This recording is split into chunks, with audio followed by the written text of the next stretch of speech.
ഏറ്റവും പ്രിയപ്പെട്ട അധ്യക്ഷൻ ശ്രീ പാലോട് രവി, നമ്മുടെ ഈ ചടങ്ങിൽ പങ്കെടുക്കുന്ന AICCയുടെ ജനറൽ സെക്രട്ടറി ശ്രീമതി ദീപാദാസ് മുൻഷി, ശ്രീ ജിഗ്നേഷ് യവാനി, ബാക്കിയുള്ളവരെല്ലാം നമ്മുടെ വീട്ടുകാരാണ്. അതുകൊണ്ട് ഞാൻ ആരും പറയുന്നില്ല, അവർ അതിഥികളാണ്. ഏറ്റവും പ്രിയപ്പെട്ട സജിൻ പൈലറ്റ് അടക്കമുള്ള വേദിയിലും സദസ്സിലുമുള്ള സുഹൃത്തുക്കൾ, നമ്മുടെ വളരെ വൈകി പ്രസിഡൻറ്റിന് ഒരു വിഷമം വന്നു പെട്ടെന്ന് പോയത്. പക്ഷേ പ്രസിഡന്റ് 3 മണിക്ക് കൊടും ചൂടിൽ വന്ന പാവപ്പെട്ട പ്രവർത്തകരാണ് ഇവിടെയുള്ളത്. പിന്നെ കോൺഗ്രസിനൊരു വലിയ ഗാലക്സി ഓഫ് ലീഡർഷിപ്പുണ്ട്. ഇന്നൊരു സമാപനമായപ്പോൾ എല്ലാവരും ഈ ജാഥയുടെ സമാപനത്തെ അനുഗ്രഹിക്കാൻ വന്നു. 12 പേര് പ്രസംഗിച്ച് കഴിഞ്ഞു, 13ാമതാണ് ഞാൻ പ്രസംഗിക്കുന്നത്. സ്വാഭാവികമായിട്ട് ചൂടിൽ ഇരിക്കാനൊക്കെ ആളുകൾക്ക് പാടാം. അതുകൊണ്ടാണ് അത് പ്രസിഡന്റ് അതിനൊരു വിഷമം മനസ്സിൽ വേണ്ട. എത്ര നേരം എന്ന് വെച്ചാൽ 5 മണിക്കൂറായി ആളുകൾ വന്നിട്ട്, അതിനകത്തൊരു വിഷമം വേണ്ട. നമ്മുടെ പ്രവർത്തകരില്ല. ഞാൻ കാസർഗോഡ് മുതൽ തിരുവനന്തപുരം വരെ ഈ സമരാഗ്നി ജനകീയ പ്രക്ഷോഭയാത്രയെ ഹൃദയത്തിലേറ്റിയ മുഴുവൻ കോൺഗ്രസ് പ്രവർത്തകരെയും പൊതുസമൂഹത്തിനോടും ഞാൻ ആത്മാർത്ഥമായ നന്ദി പ്രകാശിക്കുന്നു. സത്യത്തിൽ ഈ ജാഥയ്ക്ക് വലിയ തയ്യാറെടുപ്പൊന്നും കൂടാതെയാണ് ഞങ്ങൾ തുടങ്ങിയത്. പക്ഷേ ഞങ്ങളെ വിസ്മയിപ്പിച്ചുകൊണ്ടുള്ള ജനസാഗരമാണ് ഈ ജാഥയിൽ എല്ലായിടത്തും ഒഴുകിയെത്തിയത്. എനിക്ക് അതിനേക്കാൾ പറയാനുള്ളത്, വയനാട് ഹർത്താലായതുകൊണ്ട് ഞങ്ങൾ നടത്തിയില്ല, നടത്തും.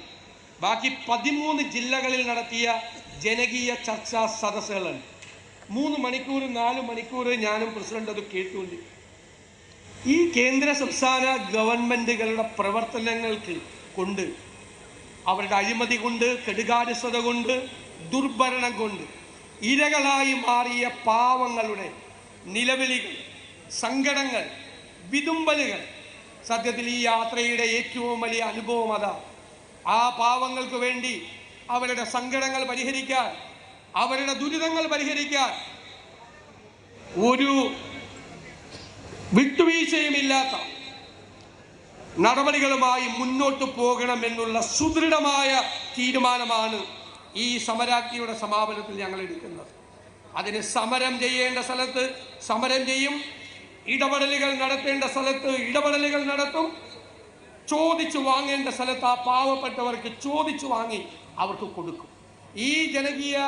ഈ സമരാഗ്നി ജാഥയുടെ ഏറ്റവും വലിയ കാര്യം കേരളത്തിലെ ഈ പാവപ്പെട്ടവൻ്റെ സങ്കടം, മത്സ്യത്തൊഴിലാളികളുടെ, കർഷക തൊഴിലാളികളുടെ, പരമ്പരാഗത വ്യവസായ തൊഴിലാളികളുടെ, കൈത്തറി, കശുവണ്ടി, അതുപോലെയുള്ള വിവിധ മേഖലകൾ, കയർ തൊഴിലാളികൾ ഉൾപ്പെടെയുള്ള, ഖാദി തൊഴിലാളികൾ ഉൾപ്പെടെയുള്ള വൈവിധ്യമാർന്ന മേഖലകളിൽ പ്രവർത്തിക്കുന്നവർ, അവരുടെ സങ്കടങ്ങൾ, കൂട്ടിപ്പോയ സ്ഥാപനങ്ങളിലെ ജീവനക്കാരുടെ സംഘടനകൾ, അംഗൻവാടി ജീവനക്കാർ, ആശാവർക്കർമാർ, നിരവധി ആളുകൾ, പറഞ്ഞാൽ എണ്ണിയാൽ ഒടുങ്ങാത്ത ആളുകൾ, വനാതിർത്തികളിൽ ആനയുടെ ചവിട്ടേറ്റ് കൊല്ലപ്പെട്ടവരുടെ വിധവകൾ, ഒരു ജീവിതകാലത്ത് മുഴുവൻ അധ്വാനിച്ചത് മുഴുവൻ വന്യജീവികൾ ഇറങ്ങി തകർത്തിട്ടും 1 രൂപ പോലും നഷ്ടപരിഹാരം ലഭിക്കാതെ സങ്കടപ്പെടുന്ന മനുഷ്യരുടെ വേദനകൾ, ഈ സാമൂഹ്യ സുരക്ഷാ പെൻഷൻ കിട്ടാതെ, മരുന്ന് മേടിക്കാൻ പണമില്ലാതെ, ഒരു നേരത്തെ ഭക്ഷണത്തിന് നിവർത്തിയില്ലാത്ത വാർദ്ധക്യം ബാധിച്ചവർ, വിധവകൾ, അഗതികൾ, ഭിന്നശേഷിക്കാർ ഉൾപ്പെടെയുള്ളവരുടെ വിഷമങ്ങൾ ഈ ഇരു സർക്കാരുകളും ഈ കേരളത്തിലെ പാവപ്പെട്ട ജനങ്ങളെ എത്രയും വലിയ ദുരിതക്കയത്തിൽ ആഴ്ത്തിയിരിക്കുന്നു എന്നതിൻ്റെ നേർക്കാഴ്ചയായിരുന്നു ഈ സമരാഗ്നിയിലൂടെ ഞങ്ങൾക്ക് ലഭ്യമായി.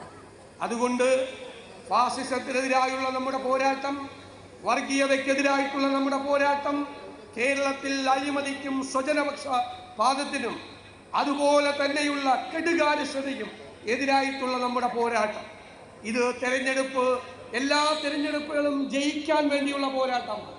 ഞാൻ പറയുന്നു, കേരളത്തിലെ കോൺഗ്രസ് ഈ തെരഞ്ഞെടുപ്പിനെ നേരിടുന്നത് ജയിക്കാൻ വേണ്ടി മാത്രമുള്ള തെരഞ്ഞെടുപ്പായിട്ടല്ല, അതോടൊപ്പം ജനങ്ങളുടെ സങ്കടങ്ങൾ വീണ്ടും ഉയർത്തിപ്പിടിച്ചുകൊണ്ടുള്ള പോരാട്ടം കൂടിയാക്കി ഞങ്ങൾ ഈ തെരഞ്ഞെടുപ്പ് വേദിയെ മാറ്റും എന്ന് ഞാൻ കേരളത്തിലെ ജനസമൂഹത്തിന് മുഴുവൻ ഉറപ്പ് നൽകുന്നു. ഞങ്ങളുടെ മനസ്സിൽ, ഞങ്ങളുടെ പ്രവർത്തനങ്ങളിൽ, ഞങ്ങളുടെ ചലനങ്ങളിൽ മുഴുവൻ നിങ്ങളുടെ വിതുമ്പലുകളും നിങ്ങളുടെ നിലവിളികളും നിങ്ങളുടെ സങ്കടങ്ങളുമായിരിക്കും എന്ന് ഞാൻ വാക്ക് തരുന്നു.